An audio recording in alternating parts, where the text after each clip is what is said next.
Good evening, everyone.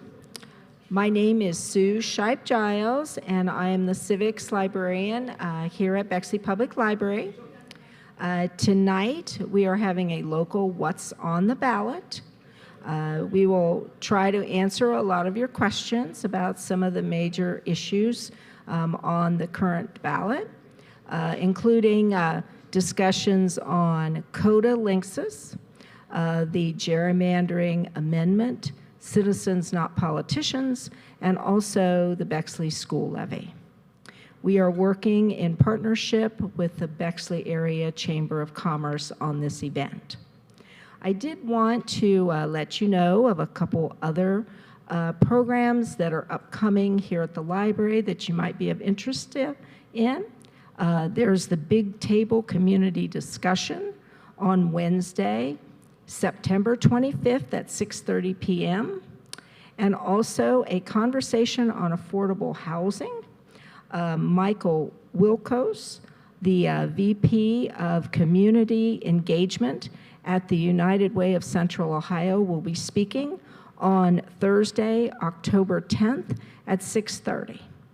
And now I'm going to turn everything over to Brian Drury, the Executive Director of the Bexley Area Chamber of Commerce. Oh, and if you are on the live stream, if you would like to ask questions, just put it in the chat.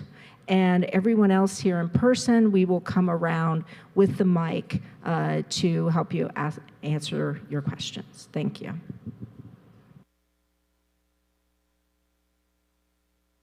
Turn it back on. Thank you, Sue. Appreciate it. Hello, everybody. My name is Brian Drury. I'm Executive Director of the Chamber of Commerce. And tonight is kind of one of my favorite events. Last year, we did Candidates Night, and you got a chance to meet all of our candidates from there, including Mr. Alex Silverman from there. He was in that process. And it's really nice that the Chamber is kind of the impartial party into this, so that, you know, after I have no signs in my yard, but I might have some signs afterwards when we learn about the different things. So that's my impartiality. So I'm going to turn this over to our COTA representative. So the fun thing is that, so how many times have I been seeing you, Kelsey? Is it 6 or 7 or 8 times from there? Yeah. But it is wonderful from there. Each time when COTA comes out, I learn a little bit more about what they're doing, and not just how it's impacting Bexley, but how it's impacting Franklin County, the changes that we're going to do. So without further ado, Kelsey. Right here, okay. Let's see. She's got her own mic. All right, can you hear me okay? Is this picking up? Okay, I'm gonna do this big leap. This is the part where I hope I don't fall. Great, okay, good. Yes, so what Brian doesn't know is I'm slowly working him up to be able to do these for me. So thanks, Brian, in advance. There you go, got a new job. I'm getting a little feedback here, okay. So I'm gonna cruise right through this, but again, I'm Kelsey Ellingson. I'm COTA's Local Government Affairs Director. First thing, I see yard signs here, that is great. I'm here to provide information to you. I am not here to tell you how to vote. If you ask me a question that sets me up for that, I'm not gonna fall for it. So let's just know that I'm gonna be just giving you factual information, okay? But I hope to get your questions answered and to share this vision that we have for mobility, which is our fancy term for how you could use more than a car to get around if you wanted, okay? So I've got about 15 minutes to go through this, so you have 15 minutes to answer or to ask questions. So everything I'm going to tell you about today falls under the name of the initiative Link Us, and that really comes back to 3 broad buckets right here. Just more COTA, about 45% more service, more sidewalks, which is a shorthand for the pedestrian and bike infrastructure that helps people to get to COTA stops safely and in a dignified fashion, but also more opportunity. We have a lot of growth coming, like I want to tell you about right here. And that means that we need to think a little bit differently about how we can move around to drive more choice into how we move around so that we can all do so more efficiently. So just really quickly, who here has heard of Link Us before? Okay, this is a good mix, okay. So I'm gonna try and bring everybody along with me by the end of this. By about 2050, our region is expected to be about 3.15 million people. That's about 1 million more people than today. And I can tell you we are not going to have more local roads to move around on. I keep hearing about an extra outer belt, whatever. no more local roads, okay? So if you think of almost 800,000 more cars potentially, that's a lot of congestion. I will tell you, I grew up in New York State. My mom was a single mom when I was a preteen, and there was one point where she was an hour and a half each way to work in a warehouse. So that to me means that we shouldn't concede sprawl as our future. We need to think about how we can move around more efficiently in a more compact space so we can spend less time on the road and more time just doing what we all want to. Additionally, a really important point of context is that the cost of housing is going up. It's been increased about 45% since 2020. And I really think that it's important to draw that linkage to transit, because as you think of your family budget and whether you're in the black or you're in the red on that, a lot of families are choosing to spend about $12,700 annually on transportation. That's actually the average for Franklin County families.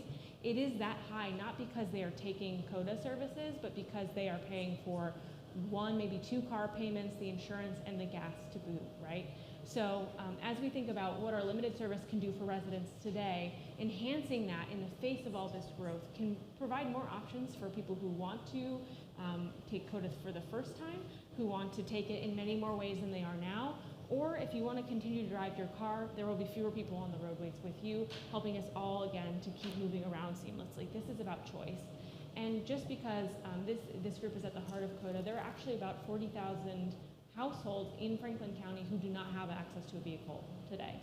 So when we think about whether we are unleashing that human capital to the fullest extent we can, using only COTA's limited service today, we think the answer is no, which is why we have set forth this plan to expand our service and help invest in more infrastructure. Sorry, I'm gonna get the hang of this remote. Housekeeping. The investments I'm talking about today, they are in COTA's service territory. This is a picture of that. It's all of Franklin County, plus the non-Franklin County portions of Dublin, Westerville, and Reynoldsburg, okay? Today, COTA is funded on a 0.5% of sales tax. It's not a property tax, but as we are looking to roll out some of the services and enhancements I'm going to show you more about, we know that we're going to have to bring our funding level up to similar levels that we see in Hamilton County or in Cuyahoga, where they have rapid transit, okay? Part of the reason that's important is because today we're actually sitting at a unique moment in history where there are historically high levels of federal grants that can be drawn down for public infrastructure projects such as this. That $800 million amount, I'm sure we've sent more than that to Washington, and this is a plan to be able to bring that home. But you don't get to do that without showing that you have the skin in the game locally to operate and maintain the system that those dollars can help to build. Okay, so this is talking about moving from a 0.5% to a 1% sales tax. It is not a property tax. It is a half a penny on the dollar increase. It does not apply to groceries and other basics, okay? I think actually the one last thing in here is $8 billion. That is the, from now until 2050, that is the total of the investment plan we have as a part of Link Us, inclusive of all these different sources, including increased sales tax. Okay, again, spoiler, we're the transit. It happens elsewhere in Ohio, throughout the United States. Write that 14 number instead. Write that 14 number instead. 14 new or improved transit lines that we have today. Improve would mean running later at night, a better frequency, so not coming every hour, but every 30 or 15 or 10 or 7. It could be in our future, right? And then additionally, we want to do 5 rapid transit lines. The first 3 lines I'm showing you are West Broad Street, East Main, like we have outside, and then Northwest, which is actually Olentangy River Road to Bethel and Sawmill out to kind of like Bridge Park and some of the workforce and educational campuses that they have out that way. These are in blue because they are already in design, okay? Broad Street actually is about 60% design, and East Main Street is approaching that. We have these 3 additional lines, and I'm going to point to the 2 north and I guess not the east-west corridor, the north and northerly-southerly corridors are the 2 we're planning to study next. We think that those are promising, not least because right down here, we've got a place called Rickenbacker. which is important, airport, but also major economic development hub. I think there are 45,000 jobs down there. We want to make sure that we're creating a transit network that sure moves all of us around to the places we feel like going, but also gets the workforce from their home to their jobs. Okay, you need a network to do that. This top one up here, we're really excited about, is a partnership with ODOT. They gave COTA $1.2 million. Some months ago, I just came back from maternity leave, so I feel like my recollection of time is all off, but somewhat recently they gave us $1.2 million to study how we can get people from out here, like Dublin. So that is something we're also studying with their help. These are additional ones that we want to study, pending additional resources coming in, right? So these are forecasts based on revenue projections, and we want to manage expectations, which is why we're talking about 5 with confidence and not like 10 here, okay? But we see these as promising additional lines that we could work on in the future with community will and resources. This is an animation. I really hope this works. Let me see if this will work here. I have to click it. I will do it. Everyone's like, what the heck is rapid transit? Well, let me show you. It can be likened to a subway above ground. See how you're just kind of rolling on? No more kneeling of the bus or deploying of a ramp. We're excited that everyone from little old me with a stroller recently to someone with a wheelchair, COTA is already built for them, but this is like a universal design to help everyone get on more seamlessly, but faster. The point of rapid transit is that it is faster and more reliable so that people are much more willing to take it than the limited and standard service that we have today.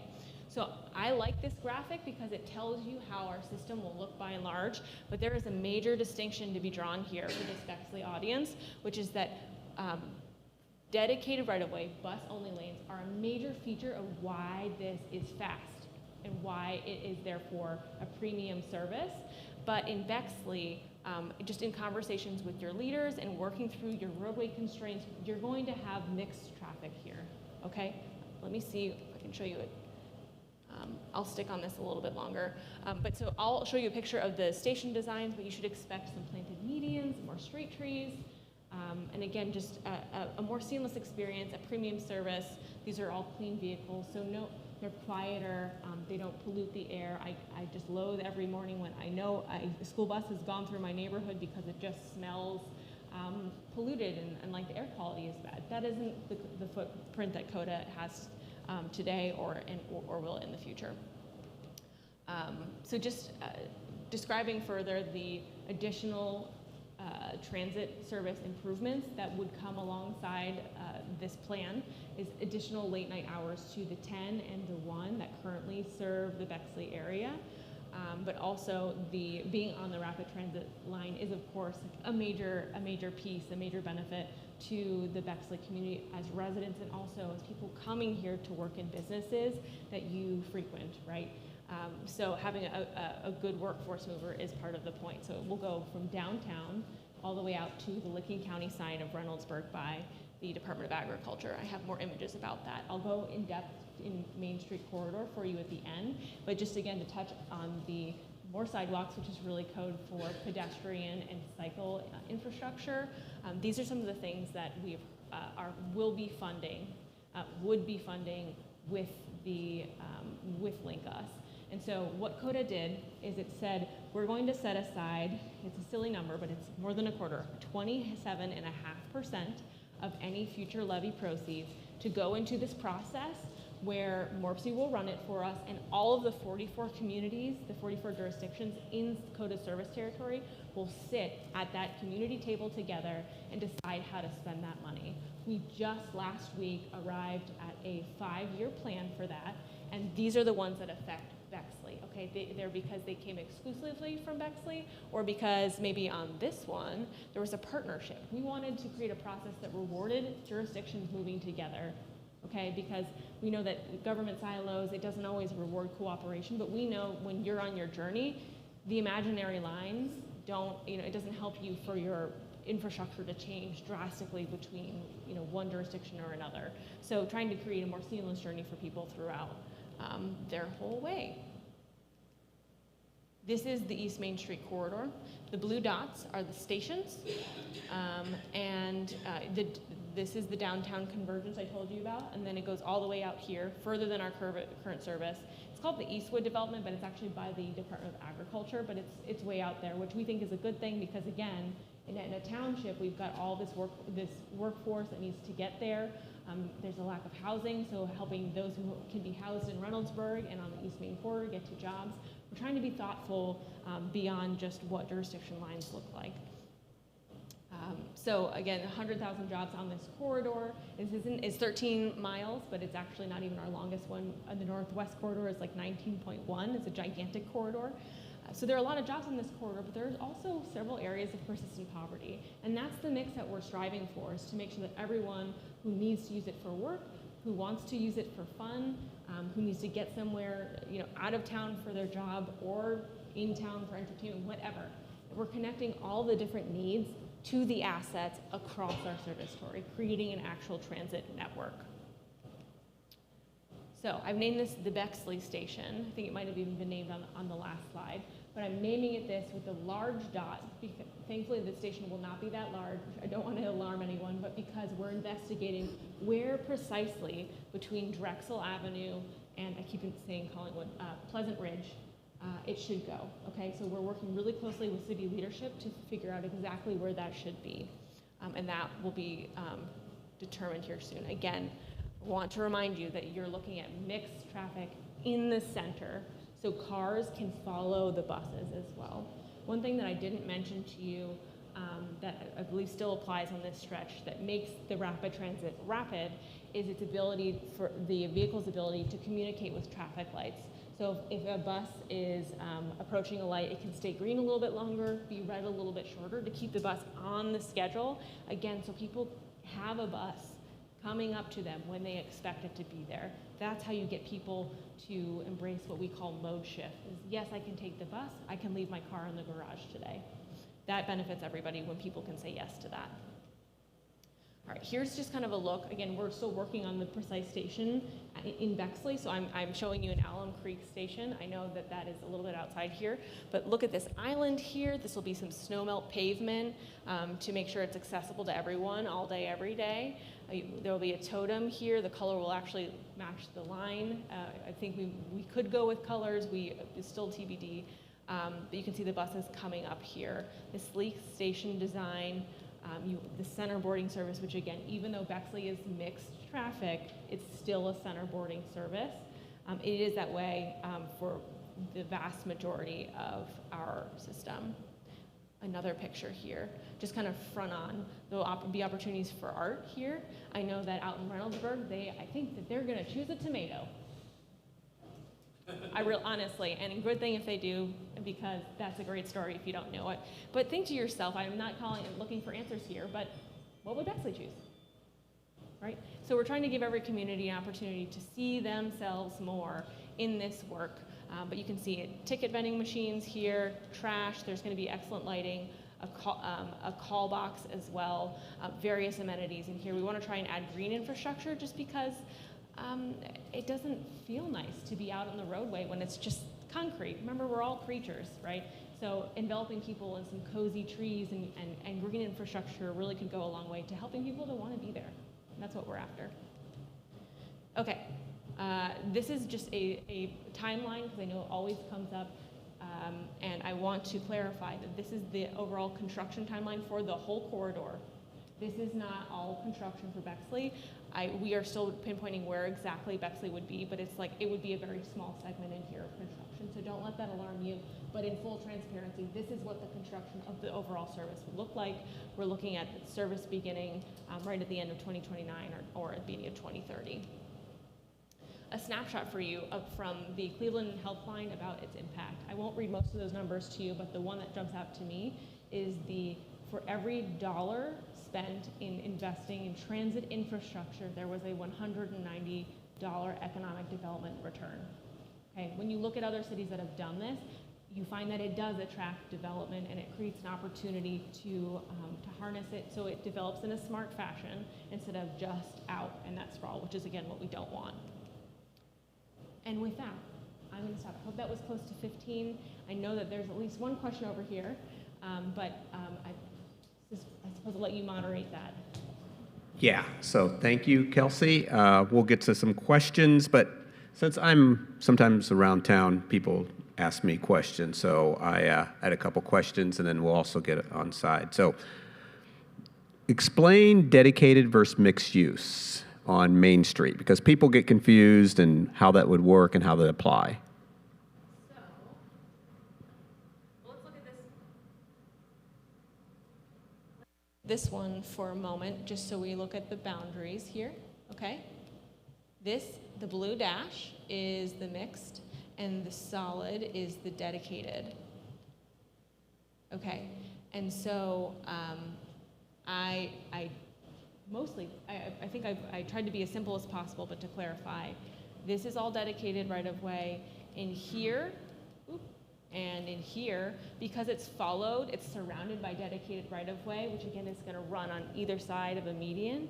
It's going to be mixed traffic, still with a median station.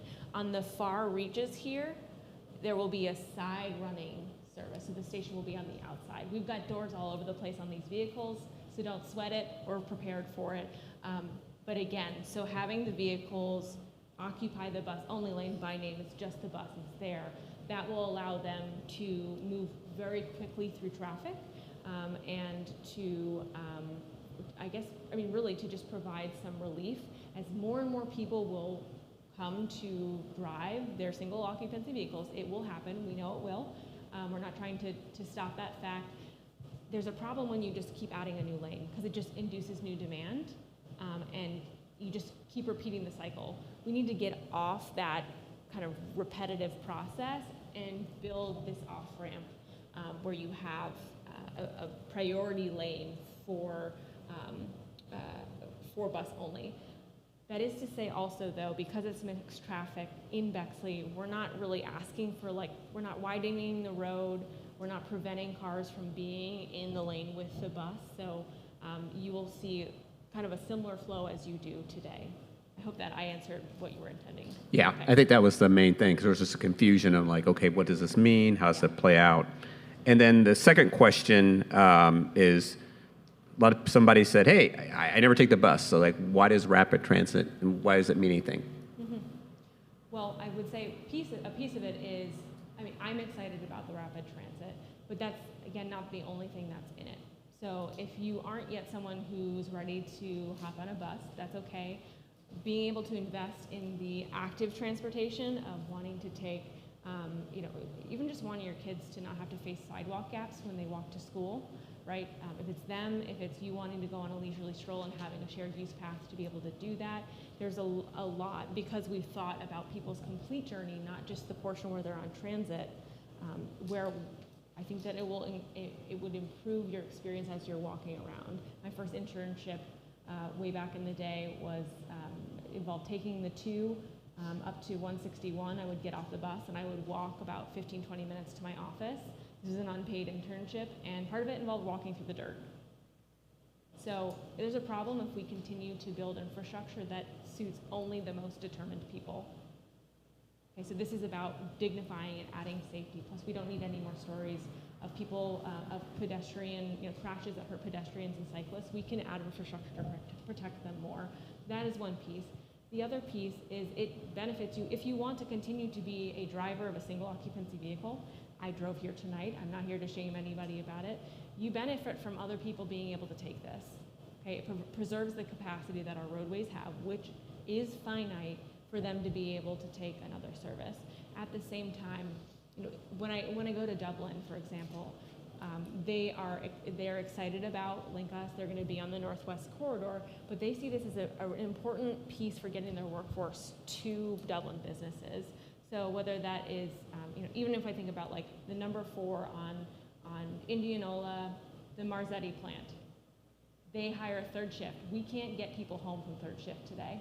So when we think about unleashing the might of this economic engine that we have in Central Ohio, you have to be able to get people to work from home, to work and back at any hour. That's something we can do right now today, and working towards something closer to a 24-hour service would really benefit us in that capacity as well. Yeah, I have a couple of questions. First of all, is there going to still be parking on Main Street? Because it doesn't sound like there will be. And I ask that because so many of our businesses do not have parking. I live right off of Main Street. Like, you turn behind Piata, you're at my house. It's already parked up because Huntington has like 5 spots. People are constantly, and people are zipping down the side streets to get to Huntington. And I have to put up signs that say, slow down, you know, please don't run over my kids. And we have children on our street that are developmentally disabled, that get out of their house and may run into the street. So I'm very, very concerned that without that parking, we've now shoved people into our streets, and they're already parked up, believe it or not. And also, when people can't get to and fro, because I lived in Cleveland, I took the health line myself. I've been there, done that. I don't know if anyone else in this room has ever been on the health line in Cleveland. Good. It's not car friendly at all. It pretty much became a bus route. And I, you know, just for all intents and purposes, people avoid it. In Cleveland, though, you have ulterior arteries that can take on that capacity. When cars no longer want to go down Main Street, where are they going to go? That's a couple of my questions. And what are we doing about that? Because I am scared to live right off of Main Street. Kind of currently, this comes, I'm not sure. And then I know in Cleveland, there was constantly, so the bus comes and they get priority, and it's like ding, ding, ding, and it's like dinging. Am I gonna hear dinging all night long, 24 hours a day? I will go insane.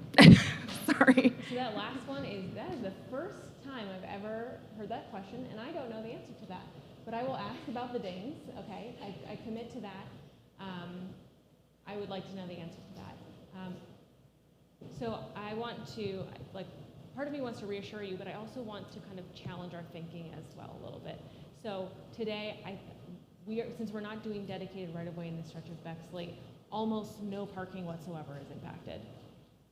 I wish I could say like 0 spots, but I'm like, is there a single spot? And I would kick myself to say that. But almost no parking is impacted whatsoever because it is mixed flow. All right, so that's number one. Separately, I also just want to add that I actually am not sure if this applies only to dedicated right-of-way or mixed flow, but when you look at research, it actually happens that when rapid transit is involved in communities, in the roadways, it actually improves safety overall. So people drive differently around them, the infrastructure can be different.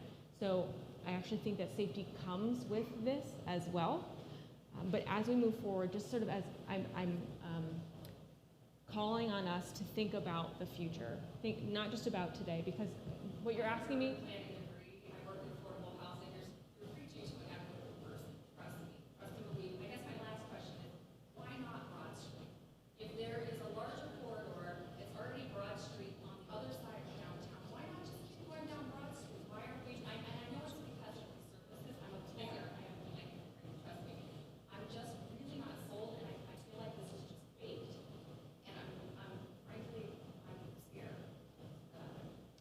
Well, I don't want you to be scared. I'm happy to talk to you about it offline.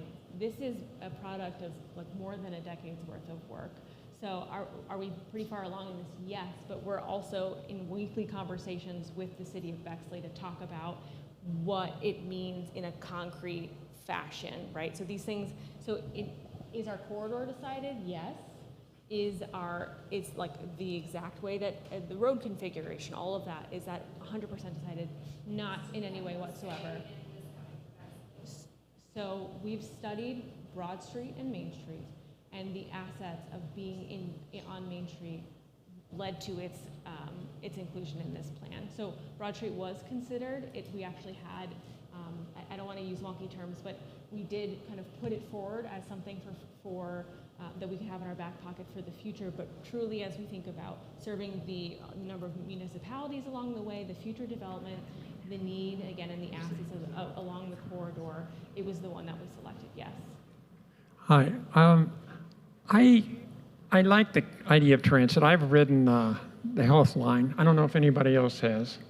It's up in Cleveland. Yeah, the two of us, yeah. It's good. I like transit. We got to get people out of their cars. That should be a priority. People are welded to their cars. They will not give up their cars. It's like their right arm or something.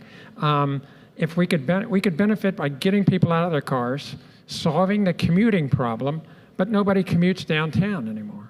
So everybody's on the edge. They took off from the center, and it's just Columbus has horrible planning, but they don't come up with strategies that solve problems. And I would like to see this solve some problems, because I think the concept is good. I just don't see it fitting neatly into Columbus, which is horrible to serve for transit. Columbus is just all over the map, and there's no destination. There's nothing. You can't. It's just a mess, and to try to serve it with transit is a problem. And ridership is currently down, right? It's recovering year over year, but it is still recovering, yes. We need to encourage ridership, so I say free buses.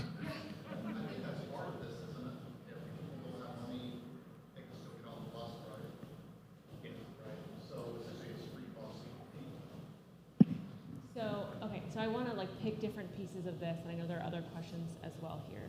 So, one, you are correct that we are a car-centric region, right? Car-centric, I don't know where to put this thing any further. A car-centric region, this is very awkward. And so part of what we're doing is, yes, trying to fit into today's landscape. I do not have the time to go through our whole work stream dedicated to transit-oriented development, but that is a way that we're working with municipalities to put together a toolkit and figure out, okay, what are the different places I need to get to? Work, housing, a doctor, a grocery store, childcare. Is there a way that we can work together to try to make sure that we cite those different uses around transit so that we're actually pioneering what hopefully should have happened in the first place, which is that you can get around very easily using transit. So we do have to sit into what is today, but we also have our own ability to write the next chapter, and that's what that area of work is about. Well, what are the main attractors? What are the main attractors for trips, trip attractions? Which are the biggest? So we've actually found, historically, we have seen a lot of downtown office workers post-COVID. That's really begun to change with shorter trips kind of closer to home. So that is one thing that we're observing as well, and that's part of why we're looking at these cross-town services, the underlying fixed route to be able to grab people and fit them into these larger things. But also, again, what is on these corridors?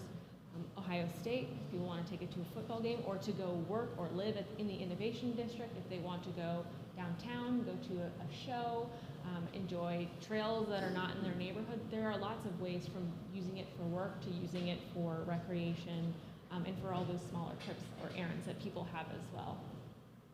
Great. We got 2 more questions, and then we'll cut off, but we'll also have a chance to talk with Kelsey afterwards, too. Hi there, thank you.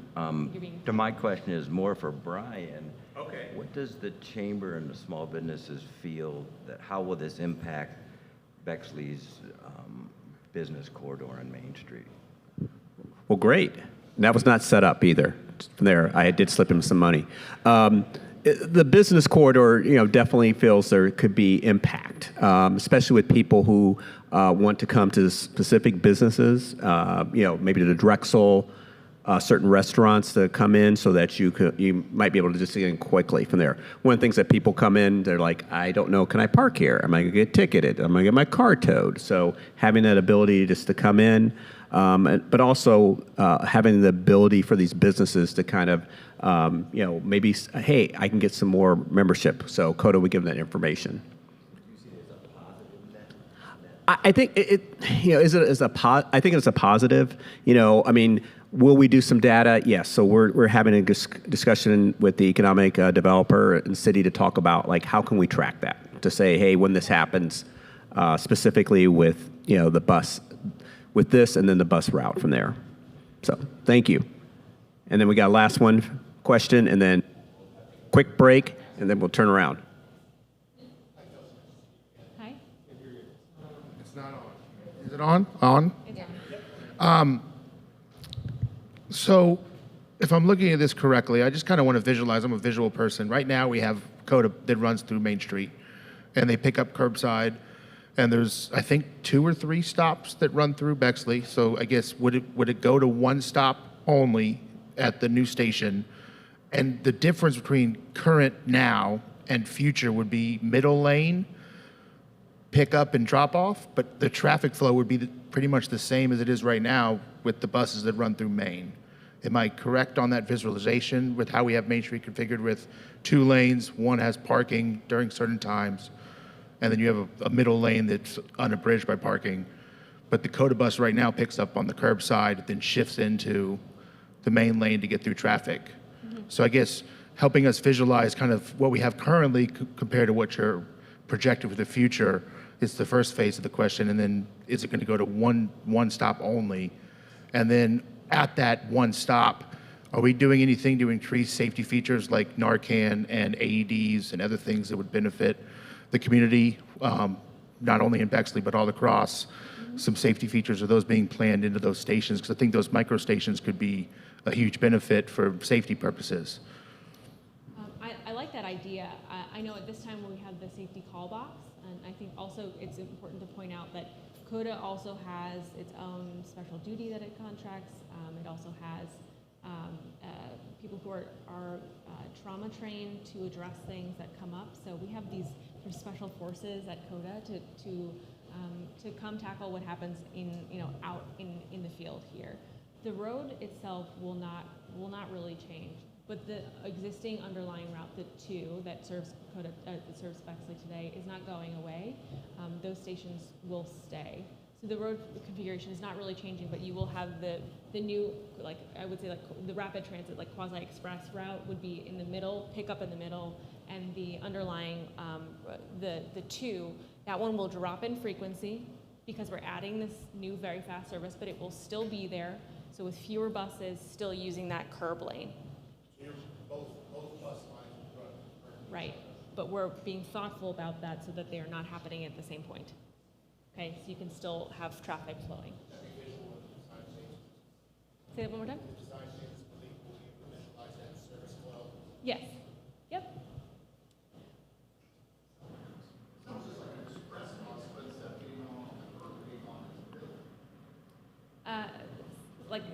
I would say not exactly. There are multiple features that go into it being faster. An express bus today has 1 or 2 points downtown, 1 or 2 points out, or maybe even possibly just 1 out at like a park and ride, and it takes like a highway in between. This one provides local access. Every half mile is a stop, so it's not every quarter mile, which makes it slow, and that's what our service is today. It's every half mile, so it's faster, but it preserves access for people along the routes instead of just doing downtown and the suburb out here. So for an in-burb like Bexley, it's actually important that this be structured this way.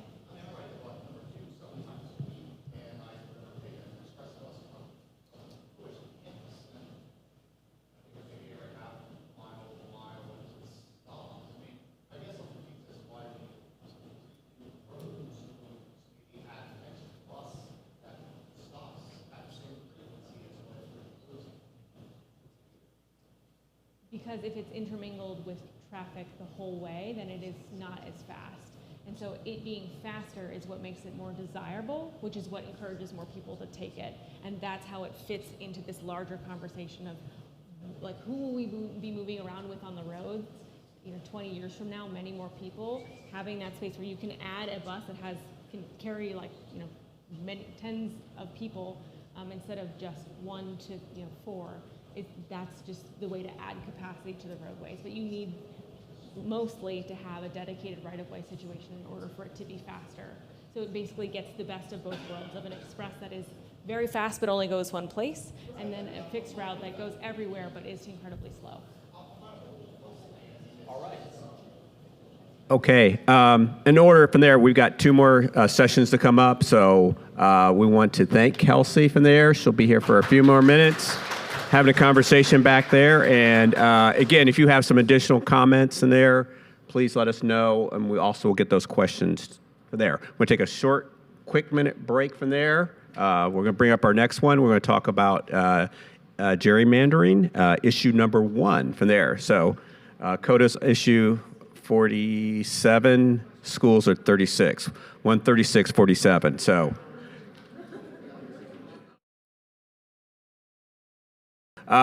One of the topics is on our November ballot is issue 1, and it's gerrymandering in Ohio. So this has been a topic that's been on a long time.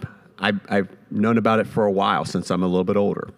But it is on the ballot, and so we have a great representative here who's going to talk about this, provide some presentation, and answer questions from what is gerrymandering and why is it important. All right, Michael. Can you hear me in the audience okay? No. Okay. Let me try. Let me move it over a little bit.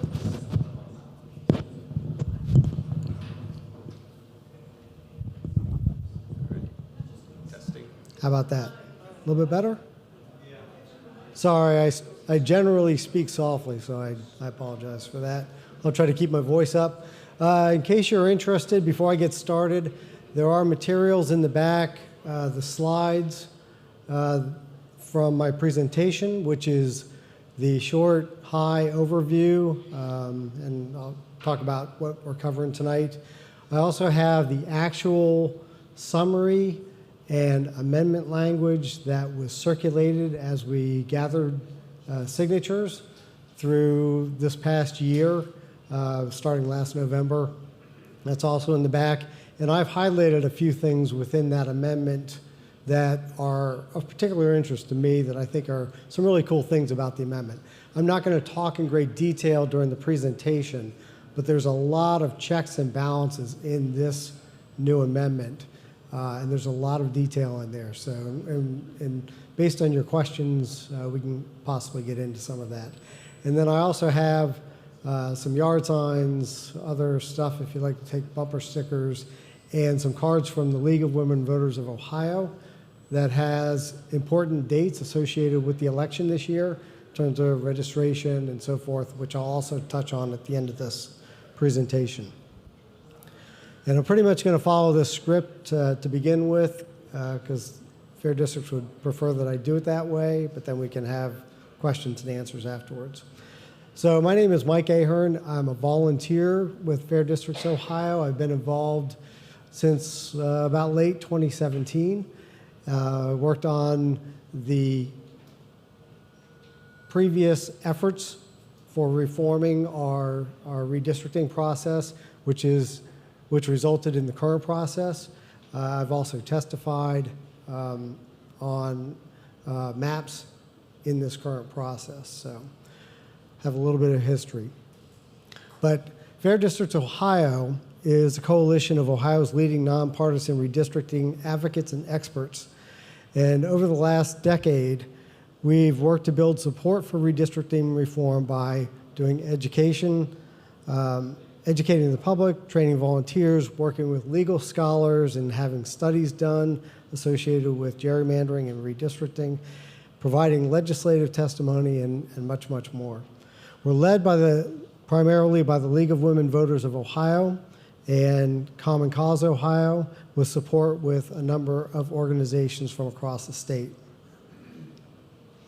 We're going to talk a little bit tonight about what gerrymandering is, what redistricting is, our efforts to try to fix this in the past, whether or not we thought we had fixed it for good, what the amendment is and how it would work, how it would ensure fair maps, or how we believe the new amendment will ensure fair maps, and just some information for you to be able to be an informed voter this year.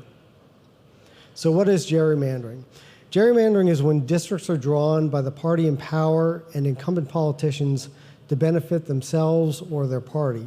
It's also known as partisan gerrymandering, and you may end up hearing that term a lot more based on a recent Ohio Supreme Court decision, which we can get into a little bit later as well. The tactics used by politicians are used by both sides, and it allows politicians to pick their voters. Oops, sorry about that. Whenever the political party is in charge, gets to choose how to decide how to redraw the maps, Sometimes they do that with the help of incumbents and the other side. And in fact, in Ohio, Democrats did this in the 70s and 80s, and the Republicans have been doing it since the early 90s. So it's really not about political parties in one sense, it's about power. To make district maps that bring most advantage to the party in power, the political parties have to make districts that are made up of people who are likely to vote for them, which makes for some unnaturally shaped districts at times. The main goal of gerrymandering is to manipulate district lines to benefit particular political groups. Gerrymandering maximizes the impact of voters that align with the party in power and incumbent politicians while minimizing the impact of voters who don't. It also creates safe seats, non-competitive districts for political parties and incumbent politicians. And all of this makes for districts that don't follow geographic or community logic in many instances, creating districts that are stretched out or broken into jagged areas, which undermines equal representation for Ohio voters, which is the main reason that we are supposed to be doing redistricting. It's kind of like the fox building the hen house and the voters are the hens. So what's so bad about gerrymandering? Well, it stands in the way of every policy that impacts you and your community. All of the laws are written by people at the State House or in Congress. And those people matter because they identify what the priorities are going to be or what they're not going to be, what gets emphasized, what doesn't, and then how those laws are written.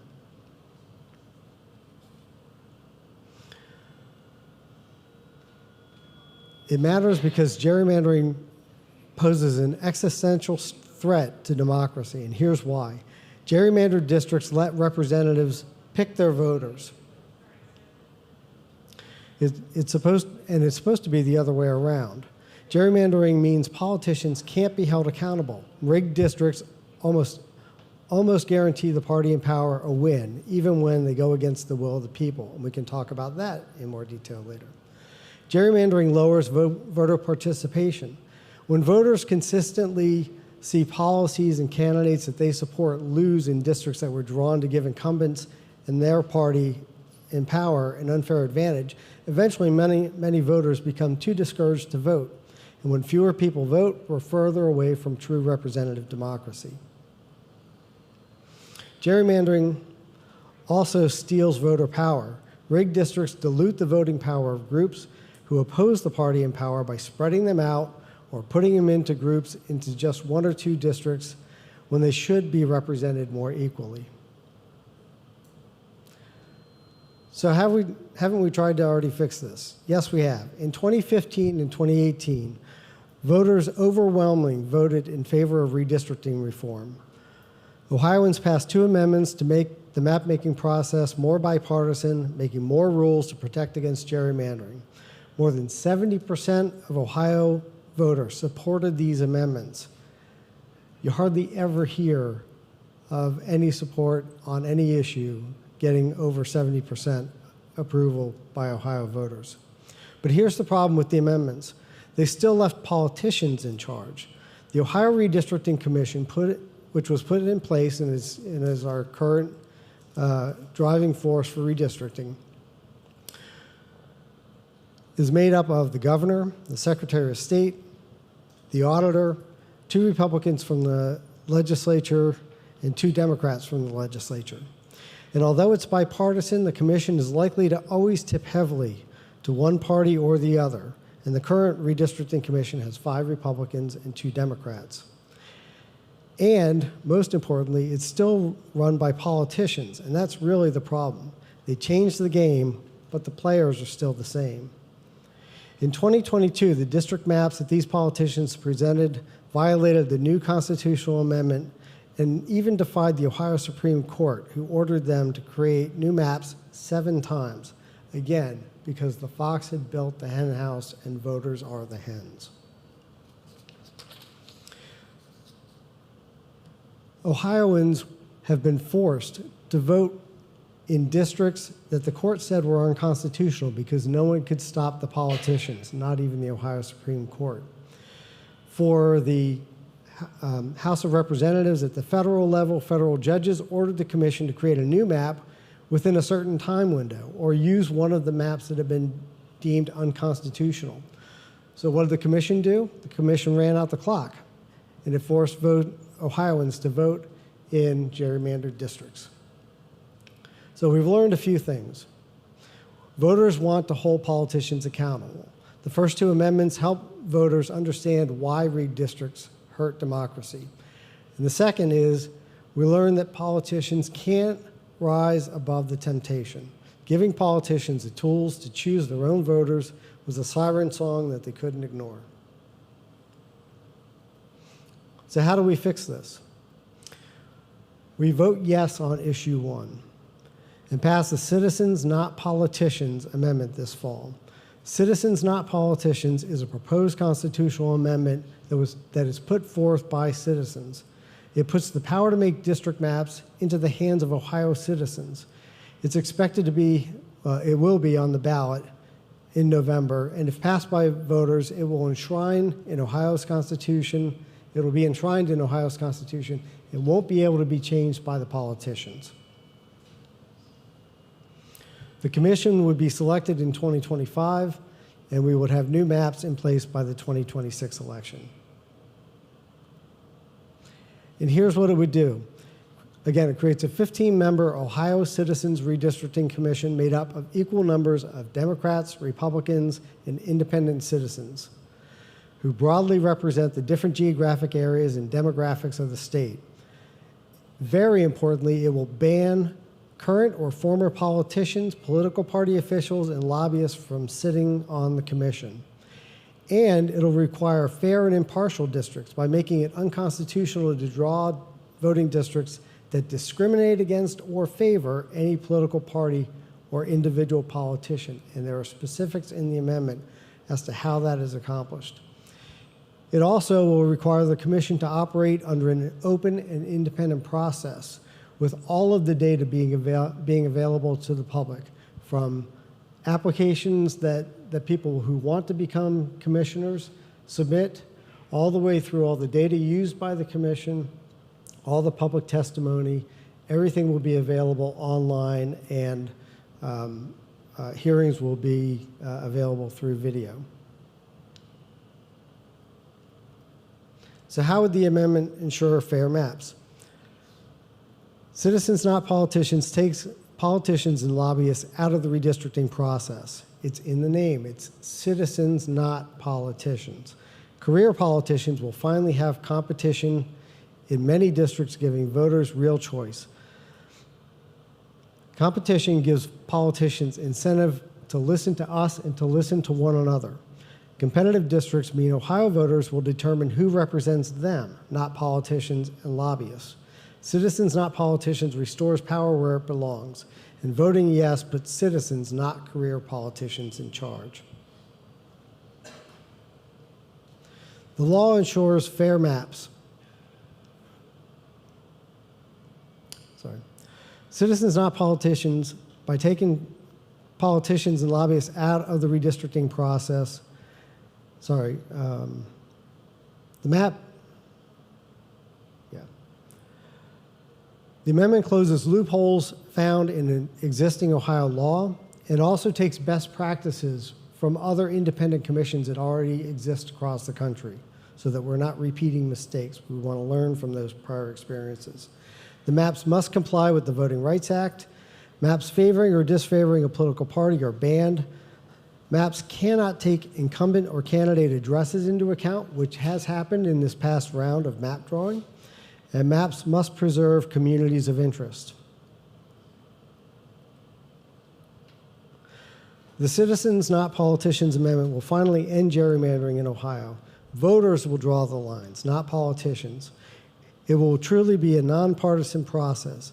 Politicians, political parties, and lobbyists are prohibited from being part of the commission, and the process will be transparent, open, and inclusive. It will allow voters to hold politicians accountable when they stop looking out for the people.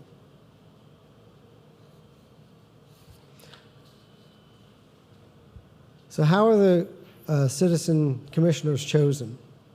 First, it's really important to know who's eligible.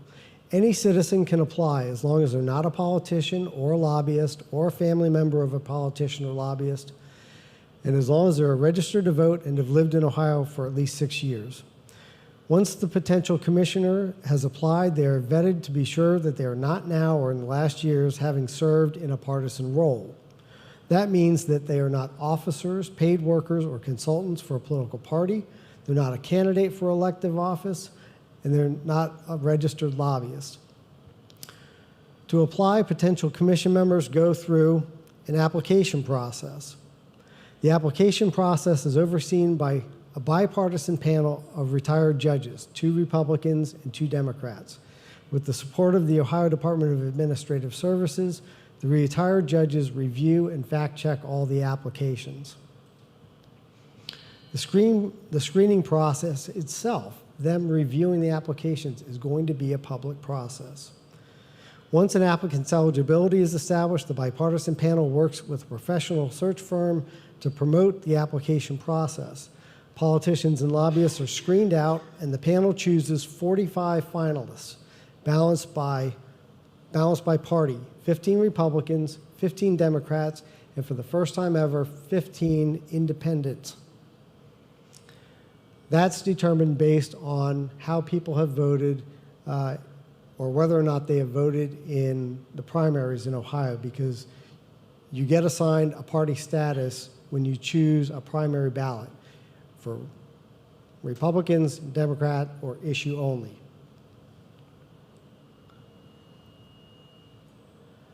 The finalists are chosen according to their knowledge of communities, relevant skills, geographic and demographic diversity. The judges randomly select the first 6 commissioners. Then those 6 commissioners select the remaining 9 by majority vote of those new commission members.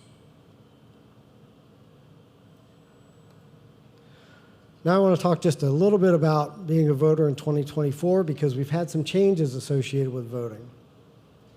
In Ohio, we have 3 different ways to vote. We can vote by mail with an absentee ballot, and you request your ballot, mail application, and mail the application to your county board of elections. You receive your ballot, vote on the candidates and issues of your choice, and then you mail your ballot back to your county board of elections. In this particular process, no photo ID is required. All you need are the last 4 digits of your Social Security number. You can also vote early in person at your county voting center, which is typically the Board of Elections. You go to your county Board of Elections website to get the details of the dates and times. And what's really important now under Ohio law is if you vote early in person, you need valid photo ID. The photo ID has to be unexpired. You can't vote based on using photo ID that is expired. You can also vote in person on election day at your local precinct or your polling location. The hours will be 6:30 a.m. to 7:30 p.m. And again, photo ID is required, and it must be not only valid, but it must also be unexpired. We have key dates associated with the upcoming election, and so I've listed those here on the presentation. You can look at those in detail. And again, if we can't emphasize it enough, we've got a slide dedicated to photo ID being required if you're voting in person. And these are the different types of ID that are acceptable. One of the things that's really important is the Ohio State ID. There is a new app available to Ohio voters that is an electronic version of the state ID. That cannot be used to vote. So you have to have the physical Ohio State ID. Also, the Ohio State ID means the ID issued by the BMV, not a student ID or some other agency ID or something like that. You can't use any of those types of IDs. And then finally, there's lots of different resources to become a more educated voter. You can go to voteohio.gov. Here you can register to vote, and there's still time to do that. You can update your registration, and I would highly recommend everyone listening to this presentation to check your voter registration. I have encountered individuals who only vote infrequently, they don't vote in local elections, and they were on the list to be purged. And so they had to update or reconfirm their existing address. They hadn't moved to stay active on the voter rolls. If you have moved since the last time you voted, that's a real key indicator that you need to update your voter registration. And most importantly, I ask that you vote yes on issue 1. It's really important. The amendment is full of checks and balances, as I mentioned. It's full of detail.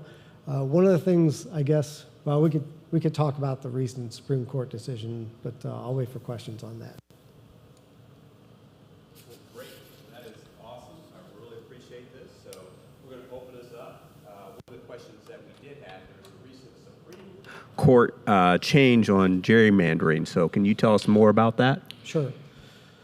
So when you go to vote, you have access to the full amendment language, and that's posted somewhere at the Board of Elections or at your local precinct.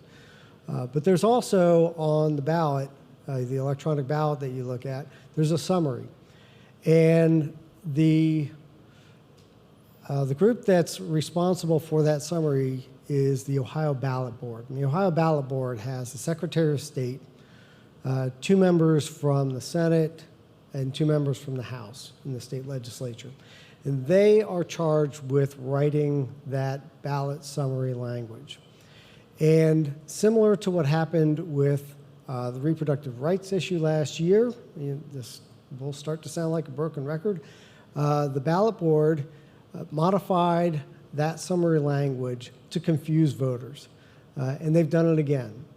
And so Citizens Not Politicians and some other groups filed in the Supreme Court a challenge to that summary language. And the title itself makes it sound like the commission is completely unaccountable, which it's not, because the commission's work product ultimately can be ruled on by the Ohio Supreme Court. It has sole jurisdiction under the new amendment language. And it also distorted the summary of the amendment, essentially to twist it around to say that this amendment requires gerrymandering, which it absolutely does not. And it's really an insult to voters that the ballot board has done this. So the Supreme Court ruled, I believe it was yesterday, that the ballot board needs to make some changes to the summary, but they're very small tweaks. So what people are going to see as voters is still going to be pretty twisted from what this amendment actually does. And so what we're doing is asking folks, A, read the ballot language, the full ballot language yourself. I think it's actually extremely well written, definitely written better than some legislation that I've read coming out of the State House. It's also, as I mentioned, full of checks and balances, and it's really detailed. And one of the issues is the title of what you're going to see when you go to vote. And that title is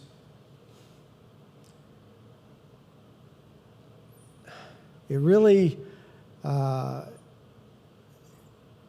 is a slap in the face to voters, because it basically says that the commission is unaccountable and is trying to foist gerrymandering upon Ohio voters, and it's just wrong.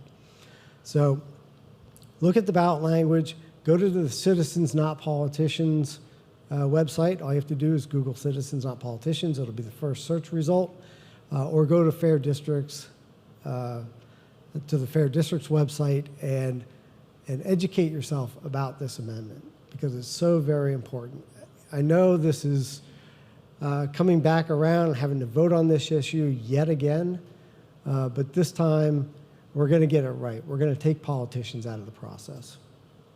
Great. I think we have a question. Oh, I had a question about voting. Which votes are counted first? And also, my kids were wondering if they're absentee voting, if those absentee votes are counted last or not counted at all. They are actually counted first. They are received, they are held in a secure place, and when the polls close, those are the first ballots to be counted. What's really important with those, though, is if you're voting absentee, your ballot needs to be postmarked by by election day, 9 p.m. on election day, and has to be postmarked. So if you don't mail it that day, go into the post office and give it to them. Make sure they put the postmark on it. And then the other option is to bring it into your Board of Elections by 9 p.m. that night. All right. First off, I'd like to say, obviously, gerrymandering has been a problem that we've been trying to figure out different ways to fix for a while now. Mm-hmm. And I'm all for that, like I think we all are. We're saying that this is taking the decision-making out of the hands of elected politicians. However, it sounds like the bipartisan panel that's going to be picking these finalists is picked by judges who are elected officials who run with party affiliation at the Supreme Court level, and then at other judges, the party tickets put out who you should vote for in reliance, if you care to vote with that party, at the other levels as well. So judges are partisan elected politicians. How does that address the problem? It's actually one of my favorite parts of this amendment.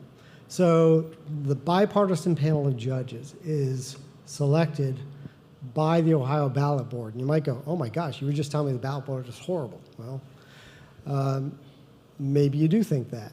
But under the amendment, what happens is the 4 members from the legislature, the 2 from the Senate, 2 from the House, 2 Republicans, 2 Democrats, they each put forward a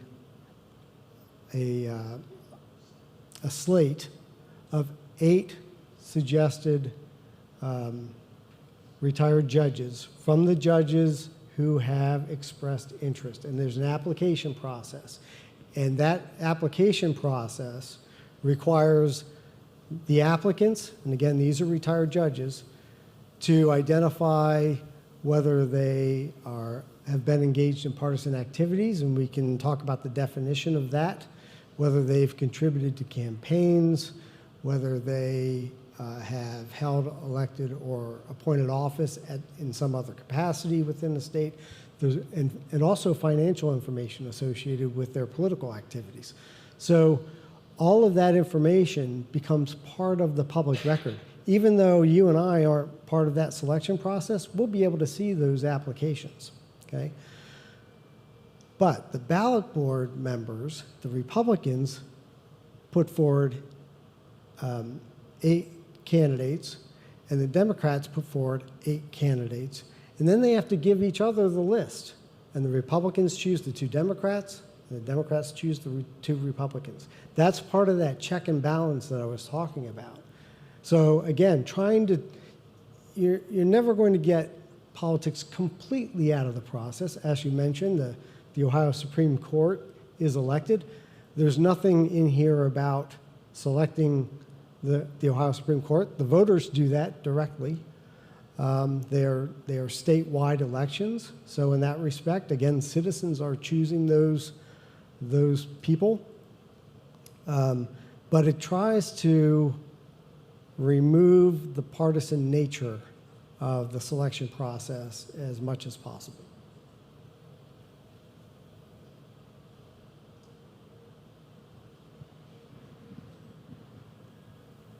This is more a comment than it is a question. I think it's impossible to eliminate politics completely from any political process. And choosing districts is a political process of one level or another. But the ultimate goal of these types of pieces of legislation or constitutional amendments is to return to a day when general elections and not primaries determined who our elected legislative representatives are going to be. And in this day and age, gerrymandering fosters an evil that we've all become familiar with, which is extremism, right? So party activists and partisans in a gerrymandered district determine who the representative is going to be. That candidate has to appeal to the most extreme members of the community in that particular district. And what this will also do, hopefully, is it will retain communities that have the same interest, as opposed to splitting them up. And I'm not on this board or this committee. I did spend several years reviewing all the constitutional amendments that were going to be placed on the ballot. I was the first stop at approving language, and hopefully communities that have similar interests will remain intact and not be split up to serve the interests of one political party or the other, or of incumbents to remain in power. Thank you for the comment, and I will also reiterate, the 15-member commission is going to have, as part of it, 5 people that don't vote in primaries, 5 independents. And it goes to that point. These independents are people that have been shut out of the process because you end up having to affiliate yourself with a political party. I'm an independent, and so they will have a seat at the table as the districts are drawn, and then the voters will choose who they're going to send to the State House and to the House of Representatives and Congress based on those districts. Well, wonderful. Well, thank you, Michael. We really appreciate your time educating us on something that, I'll be honest, I don't know if a lot of people know about that's coming up. So please share this information with your friends from there. This is issue 1. We're going to take a short break from there, but because I am the Chamber of Commerce, I will tell you about some upcoming things that are going on, because that's my job. So this Saturday, I believe 3 to 10, we're going to have our Mural Fest. So it'll be from the alley on Grandin to Vernon. Thank you. So we're very excited about that. The following weekend will be Into the Woods Festival, held at Jeffrey Mansion Meadows, 11 to 6 from there. I need my earpiece coming in. So, and then on October 14th, the Chamber will also be hosting our Taste of Bexley event from there, which will have 36 food vendors and multiple beverage vendors. So, yes, so that's also another event. So that is your commercials for this half from there. And at St. Charles, yes, it'll be at St. Charles inside, because I can't have rain on my parade. So we're going to be talking about issue 36, which is a school levy. So, and most importantly from there, I have 3 of my 5 favorite school board members here. So 2 of my other favorites are not here. Out of, there could be other ones that are not my favorites, but hey. Oh, well, yes, I guess somebody left, and so, but you're still on my favorite list. So, so one of the interesting topics that has come up is obviously a school levy. So we had our most recent was 2019, and before that was 2010. So not to put any pressure on you two, but I don't remember a school levy failing. So you have to be very, I've driven him away with that of like the pressure to perform on levy campaigns. But as you are well aware, I talk with other chamber directors and discussions about the businesses that support their cities. Obviously, we do not have major industry here, so that does put a lot of pressure on our small businesses and our citizens to support our number 1, number 2, depending on who you're talking to, school district in the state. So without further ado, our school member, Patrick King, and So Ted, what is your official role with this again? It's like, are you the Yeah, I guess the chair of the Committee for Bexley Excellence. Okay, there you go. I just wanted to make certain I got that clear. So I didn't know if they were just said, hey, you got to be the spokesperson. So without further ado, we're going to have a little conversation, and then we'll do some Q&A. Okay, quick introductions. Patrick, do you want to give your background real quick? Yeah, sure. Thanks. My name is Patrick King. I am, as Brian said, on the school board.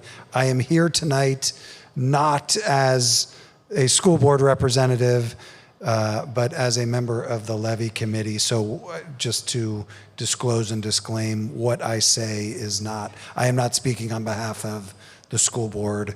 I am speaking on behalf of the levy committee and Patrick King. I think as an aside, I also, in my day job, work with Ohio school districts on their financing and finances and have a background in school finance. So.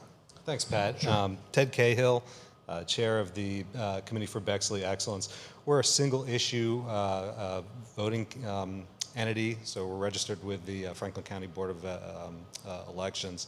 In my private time for the past decade or so, I ran a multi-state law practice with financial institutions for clients, helping them deal with bankruptcy issues. And most recently, I have transitioned to doing oversight in the bankruptcy courts on behalf of the Department of Justice. So I have to, my disclaimer is, I'm here in my personal capacity and my views do not represent that of my employer. We're also not the school. I want to make that really clear. We're a group of residents that believe in a strong community and that requires strong schools.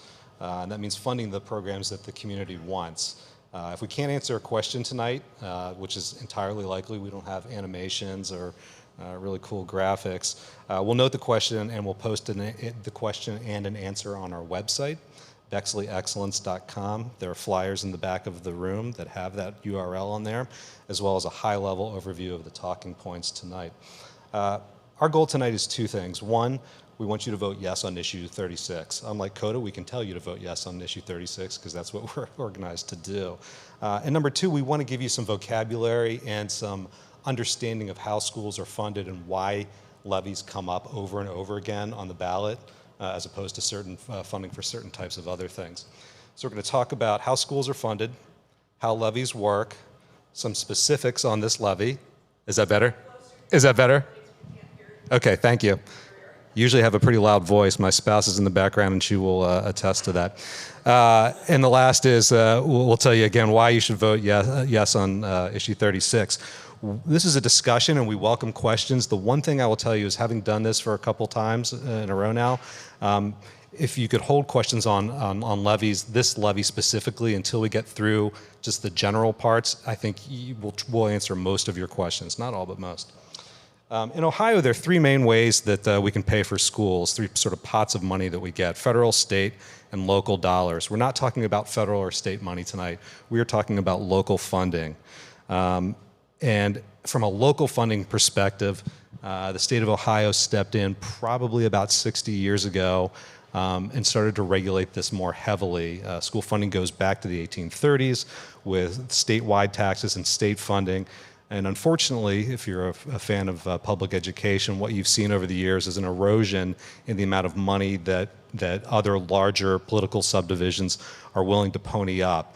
And unsurprisingly, right around the time when the civil rights movement was happening and schools became a sort of a cultural touch point, you started to see a lot more rules around how local municipalities could collect money. So the things that we're talking about today are laws from the state of Ohio in about the 60s or 70s, and they do play into why we fund schools, again, the way that we do. And so rather than talking about those, I want to talk about sort of the two big ways that the state limits how schools can spend money.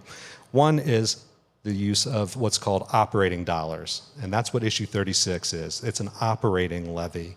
The second is permanent improvement dollars. A good way to think about those two are operating monies pay for the things that you already have and maintain them, at the level that you have right now, or maybe a little bit different, a little lower, a little higher. Permanent improvement dollars are for things that are off in the future and that sort of live off, beyond just the current administration, the current generation. So Operating dollars get raised through tax collecting. Permanent improvement monies largely get raised through bonds authorized by taxpayers and issued by the school district. Pat's going to correct me because this is his business. Go ahead. I'll say there are 3 buckets of money. There are, but I skipped one. Yeah, okay. On All right, purpose. yeah. And so well, go ahead. No, that's okay. I was going to say the third is bonds. So if you look at the way that your school taxes in Bexley are paid, there are operating dollars, there's a permanent improvement levy, and there's millage that goes towards bonds. Again, to Ted's point, what we're talking about, what issue 36 is all about, is bucket number 1, which is operational dollars to run the school district. Right. So a PI and a bond issue would pay for permanent things. So think about a building. Think about air conditioning units that have a 40-year lifespan, a service history, parking lots, flagpoles, athletic outdoor learning facilities on Cassidy Avenue, if you saw the email. 28.35 Right. acres that Yes, will cost there we $6 go. million, paid for by permanent improvement. Right. Yes. We will probably say that A lot. as many times as we can tonight. I think that's an important point. Operating pays for people and short-term supplies, so things that are consumables. Think teacher salaries and benefits, copier paper, textbooks, lunch trays, food, football helmets, things that have a short lifespan. That's operating dollars, and that's issue 36. I just want to make that really clear. It does not pay for, it pays for things that are already here, that you already have. Quick history of Bexley levies specifically. There have been 19 operating levies since 1968, when I talked about when those rules came into effect about how to do this. 1 income tax for operating since 1968. That was a 0.75 income tax passed in 2004. If you do the math and you go back and you look at all of those, you have an average of about 6.4 mills, and I'll talk about what a mill is and why it's inherently confusing, every 3 years or so. That's how it works out for the past 60 years, roughly 60 years here in Bexley. To Brian's point, there have been 2 property levies that have failed. Both were immediately succeeded by a passing levy, one of which was the 2004 income tax. So we have a pretty good track record. Levies have 2 big challenges, and the big one is understanding assessed versus appraised value. So let's talk about millage for a second. Millage simply means 1/1000th, right? It's Latin, mill. Or in monetary terms, it's 1 mill would generate $1 in collected taxes for every $1,000 of value. The tricky part is that if you go to the auditor's site and you pay attention to your house value, you notice that there are 2 values there. One is the appraised value, and one is the assessed value. Appraised is higher. Think of it as roughly akin to Zillow, maybe, if you look at Zillow. But really sort of either the auditor's appraised value on their 3 or 6 year cycle, or the most recent arm's length transaction, because that'll trigger reappraisal. And then the assessed, which is 35% of that. So rather than having a mill collect $1 on the appraised value, Ohio requires you to do that on the assessed value. It generates 35 cents, not $1, right? So when you think about your property values, look at that second number, your assessed number. There's also, if you go to the auditor's webpage or you go to our website, there's a link there. There's also one on the school board's page. They have a handy little levy calculator, so you can forget everything I just said and just type your address and the numbers in, and computers will do your thinking for you.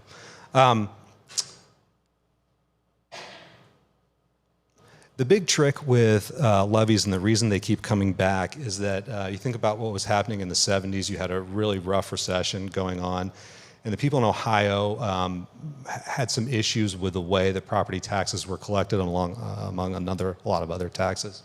In 1976, Ohio passed House Bill 920. The reason that levies keep popping up is largely because of House Bill 920. What it says, in effect, and it's a fairly complicated law in terms of actual application, is that your levy can never collect more money than it collected when it was passed. Which is to say, if you take a fictional levy that was passed in Bexley in 1976, and it brought in $50,000 in tax revenues, today it brings in $50,000 in tax revenues. That's what House Bill 920 did, is it capped the actual collection amount.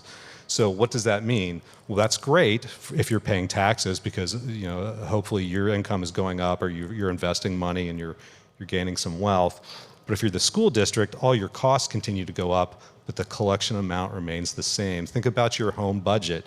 If your income is flat and your costs rise, you can do one of two things. You can cut your costs, or you can go out and get some more income. And that's why levies pop up on the ballot is because of House Bill 920 largely. I will say that year over year, you don't hear people saying we want fewer services or fewer resources for our schools. And that's the reason that the school board consistently passes amendments to put a levy issue on the ballot. And I think to expound on that point, the school district last year completed a multi-year strategic planning process that laid out, that was community-led and involved a cross-section of the community, and that is what drives the district's efforts to educate students and the programs and amenities that exist. So I think that's an important note as you look at what the school district is accomplishing. Thanks, Pat. So the other thing that's at play is that school districts can't spend more money than they have. In other words, they can't incur debt with limited exceptions. What that in a practical term means is that you have to keep a cash reserve on hand. When a levy is first passed, you're usually in deficit spending or break-even spending, meaning, again, using the home budget as an analogy, your income and your expenses are on par with one another. So when but you know that expenses are going to go up because of inflationary pressures. So in a typical levy, and we'll use Bexley's, which was on the 3-year cycle on average over the past almost 60 years, you will over-collect in year 1. You have to get more money than you need because you know costs in years 2 and 3 are going to go up. So in year 1, you have a surplus. Year 2, probably a surplus for most, if not all of the year. Year 3, you're starting to go into deficit spending. And if you keep on going, and both those lines are the same, eventually you draw down your cash reserves to the point where your next levy has to increase in order to make that difference up. You always want a cushion of cash balance. Traditional levies based on property tax that use that system are overall the norm in the state of Ohio. I think I'm looking at Rob, 480 some. 611. Thank you. School districts in Ohio. It's only off by a little bit. And this style of levy, the traditional levy, is by far the most popular. It's easy to understand.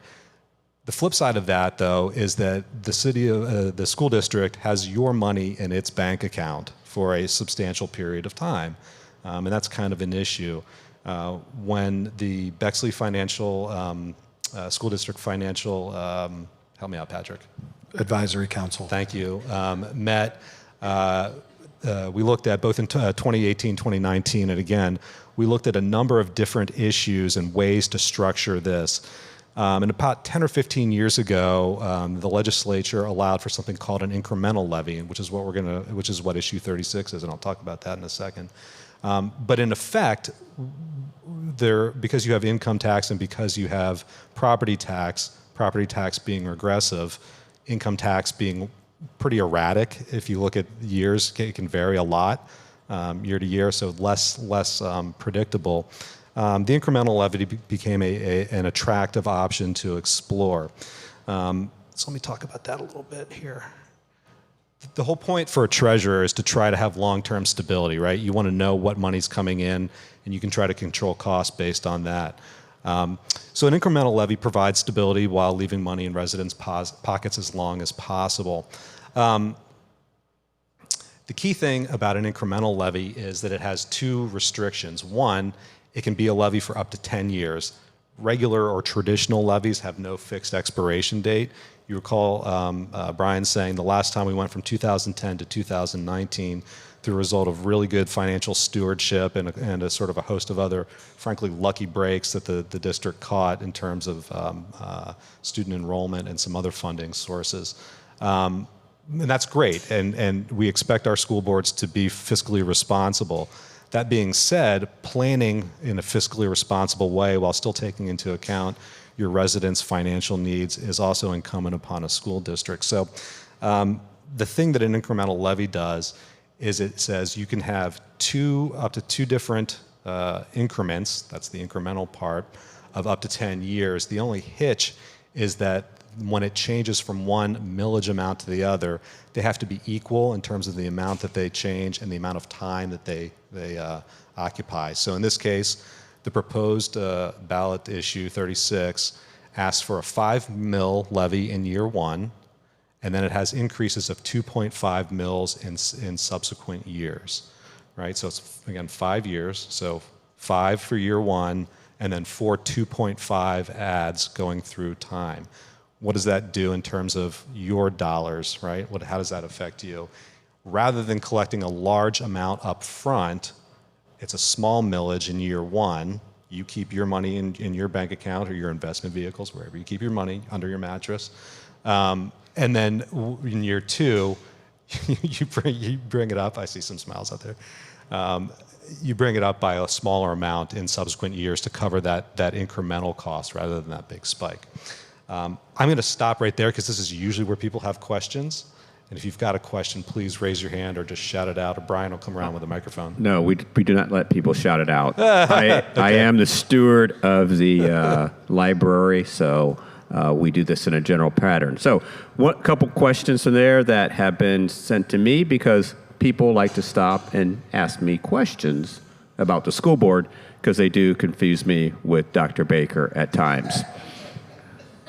Mr. Baker, I have this question. So first question that came up was, is this part of the overall Cassingham complex plan that we've been discussing about the past year? Pat and I will say no together. Yeah. No. No. Just no. Next question. All right. Yes, the facilities planning process is, well, two things. One, the facilities planning process that has been going on for the better part of a year is entirely separate from this. That will continue into the spring, and depending on what the recommendation from the respective committees is, there is the possibility that next November there will be an ask for bond millage to solve some of those problems. Secondly, the facilities planning process is much broader than the Cassingham complex. There are building teams, and Dr. Baker is nodding his head back here because this is something we want to be very clear about. Every school has a committee that is focused on the needs and wants of those individual buildings. It is not limited to Cassingham. There are challenges at every building. The Cassingham complex's challenges are particularly unique, but it is a district-wide facilities planning piece. So, But short answer, no. No. Okay. Yeah. Second of all, there's the recent discussion about purchasing property. Is this also considered in part of the levy plan? No. No. That No, it's comes. not. Oh, go ahead. Are you certain for that? I'm certain of this. As I was asked. That would get paid for either with permanent improvement dollars. I will point out, just to clarify, in 2016, when the permanent improvement levy was passed, that was a no net tax increase. So the community's already voted on this and has already said, hey, this is money that we want used to explore sort of expanding facilities and dealing with other things. That's an issue that's almost 10 years old now. And when that was passed, it was not with the Cassidy Avenue or any other place in mind, but that was the purpose of the PI. So. Okay. All right. We'll go to our questions. Thanks, Brian. So based on what you said, there are two revenue streams that the schools use for operating expenses. One is the property tax levy, and the other is the income tax. How have the income tax revenue stream, has that been growing or stagnant, or what the condition of that is? It's a really good question, and Pat's probably got some numbers over the years. The thing to keep in mind, so it's a 0.75 income tax. either the year that the income tax was passed or shortly thereafter, Ohio amended how school, again, really reducing, Jonathan, clamping down funding. The old system used to be on all income, so Section 61 income. It wasn't just earned income, so investment income, capital gains. That is what we have here. Kyle Smith will tell you, the treasurer, that we don't get tax data. We don't get tax returns. We can't see that. But we can go to the auditor's website and see what property values are. So if you're a superintendent and you're trying to plan, it's really difficult to forecast what the income tax is going to bring in, because you might sell a tranche of your portfolio, you might divest yourself of property elsewhere that subsequently becomes income here for Bexley school tax purposes, and as a result, it fluctuates a lot year over year. It has generally been trending up, which is consistent with incomes just generally nationwide, but it has fluctuated by, I don't know, Pat, like what? Yeah, you know, I don't have the data here, but in a typical year from over the past, you know, from 15 to 22, the district was between $7 and $9 million. During COVID, well, in fiscal 23, we collected almost $12 million. So there has been a huge amount of variance in the amount of money that the district has collected from that income tax. So it has gone up and then it has come back down. So we saw a spike in our fiscal 23 collections. This year, we're seeing it come back down to more normal levels. Oh, it's about 20% of the district's operating revenue comes from the income tax. Yeah, so it's still a minority, but it also swings itself by up to 30 or 40%, and that's the difficulty if you're trying to plan for 5 years out, which is what the state requires the school district to do. Did that answer your question? It does to some degree, and I understand that there are variances that are involved. I guess the question is there any way that you compensate for the amount of money that you're asking for in the levy with what income tax revenue can be? Yeah, so earlier I mentioned that we were off the ballot for 9 years. One of the reasons that we were off the ballot for 9 years is the income tax generated more revenue than was forecast. And so the net result is there's no new levy from a property tax perspective. And in 2019, a lot of the campaign information talked about a 3-year cycle.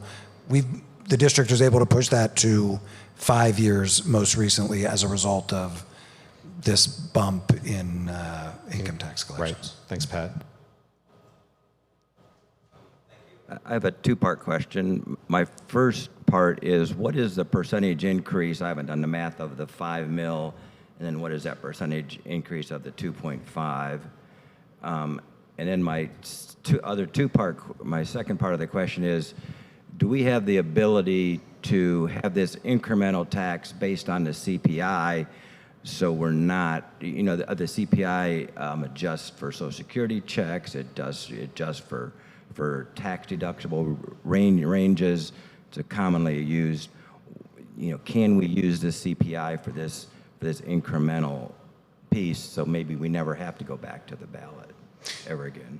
Yeah, I can answer the second part. That's so Ohio or Bexley doesn't make the rules. We only follow the rules that Ohio gives us as far as school funding.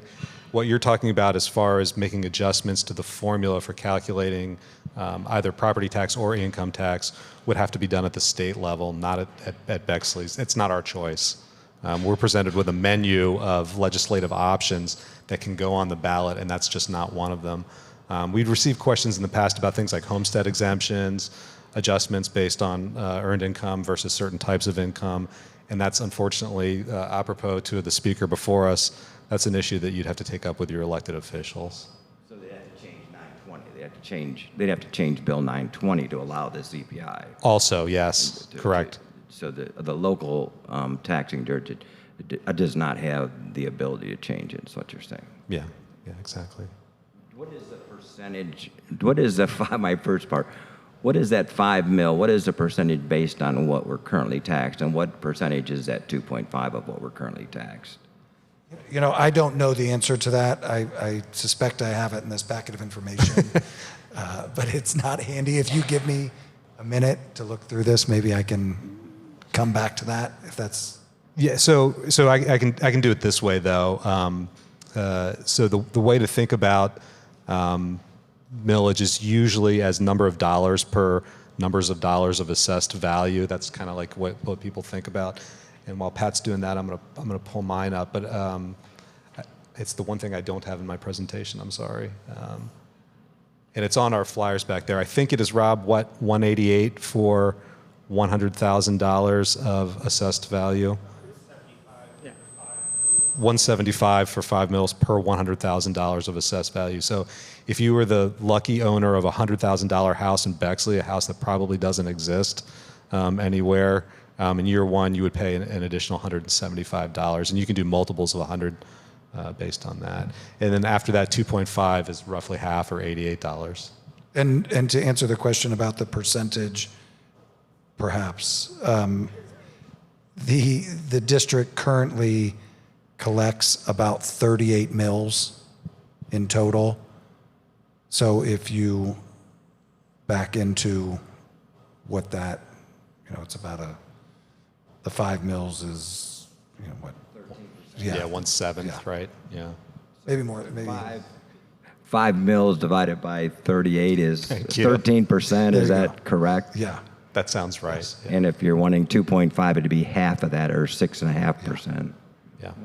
Thank you. Yeah, good question. Would you be able to share with us some of the underlying assumptions that went into the decision to have 5 mills and collectively 10 mills over the course of the years? We all know where the vast majority of the funds for an operating levy are applied towards salaries and benefits. So what does this say about expectations for raises, et cetera, going forward? So I'll answer that, and then Pat can not put his school board hat on, but can answer based on being in a lot more school board meetings and knowing how this went down. From a financial planning committee standpoint, and just so you understand, that's a committee that's open to anyone. That's anybody can call up Kyle Smith and say, or Dr. Fine and say, hey, I'd really like to participate in this process. It is completely transparent. The big consideration, if you look at what the options were number one, providing a stable source of revenue. Slightly second to that was trying to avoid the regressive nature of property taxes. There's no two ways around it. Just like our friends at COTA who have a sales tax increase, it affects people at different income levels differently because it's based on something other than income, right? When income goes down, you pay less money for a school district income tax. When income goes up, you presumably have more funds and you can pay a little bit more, being a progressive tax. So stability is always going to be number one from a treasury and a school district standpoint. Taking into account the school district is required to do a 5-year forecast, which is available on our website as well as their website, and perhaps you've seen that.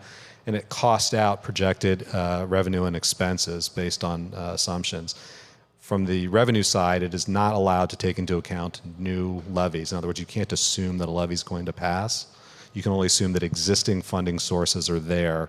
And when you start seeing big deficits go down, that's how you calculate out what your millage is going to be. The decision to go to an incremental levy was really based on trying to balance that need for stability with a less regressive form of property tax.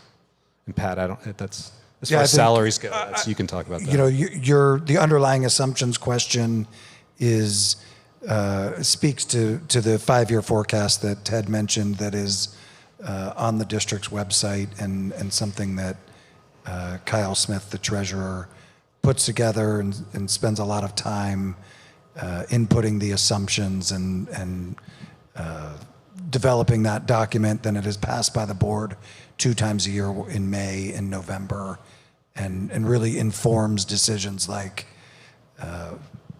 when we go on the ballot and how much it's for. That I think if you have specific questions about the assumptions in that document, please get in touch with Kyle and we can facilitate that conversation and make sure that happens, because I think he's really the expert on what you're looking for there. Likewise, post a comment on our, just drop a little, contact me on our website, and we can answer more questions too. One thing I want to finish up with, and I want to be respectful of everyone's time because we're perilously close to 8 o'clock. Bexley has always been a community that strongly supports schools. There's no two ways about that. That is our reputation both locally as well as in our state. And that does a lot of things for us. That maintains and nurtures equity for homeowners because, as we all know, property values are intricately tied to the quality of your school system. It certainly provides a pathway to future success for our kids. And it's a point of pride. You know, we just got 5 stars on our report card. You can have opinions about whether the report card accurately measures things or not. Lots of people do. But 5 stars is the highest rating, period. And that's awesome. Number 1 high school in the state of Ohio. Thank you, last Pat. year. And as the proud parent of 3 Bexley students, 2 graduates and 1 still in school, I can say it informed our decision to move here, straight up. That was the reason we came here. It was not for the small closets or leaky basement or all the other things that. Or great chamber. Apparently, we're gonna have a great right. transit line. So. A great chamber. Yeah. Great chamber. Yeah, Brian Jury's correct about that. The chamber is awesome. I think the key takeaways is you go back into the community and you talk to people about this. It's a well-reasoned decision that continues the excellence that Bexley has had for close to 60 years now. And that's a great reason to vote yes for it. Again, our flyers are in the back. Please do visit our website. If you'd like a yard sign, we've got some there. You can also sign up for them. And if you're so inclined, you can donate some money. This isn't a sales pitch, but we are completely community funded. And you can also sign up to do some other things if you want to help out with a levy campaign in any way. We love seeing new faces. Some of the folks who were here earlier who left a little earlier have helped in 2019, and we appreciate that. So thanks for giving us your time tonight. We appreciate that also. Any more questions? If not, thank you both so much. So just reiteration, issue 1 is what? COTA. Link us. Gerrymandering. Sales Brian tax. has failed. Sales tax. Issue 36. Levy. And issue Operating 47 is. All right. There we go. So if you need information from there, again, the chamber cannot endorse any of these, but you might see signs in my yard. I don't know if my wife allows me to do that. But thank you, everybody. We really appreciate this and hopefully informed. More importantly, share this information. It's going to be out probably in the next week or so, maybe even earlier. Share this information with friends. So people go, hey, I heard this is happening. This is information from there. Share this information. Let them make informed decisions based upon the information you got. So on behalf of the Chamber, Bexley Public Library, we thank you for coming out, and we're also preparing you for a little cold weather by having the cold down here. So, because it is coming. Thank you so much. Thanks, Brian. Really quick, thank you, Brian and the Chamber, for helping organize tonight. And October 7th is the voter registration deadline in Ohio. So make sure you check your registration and get registered by October 7th.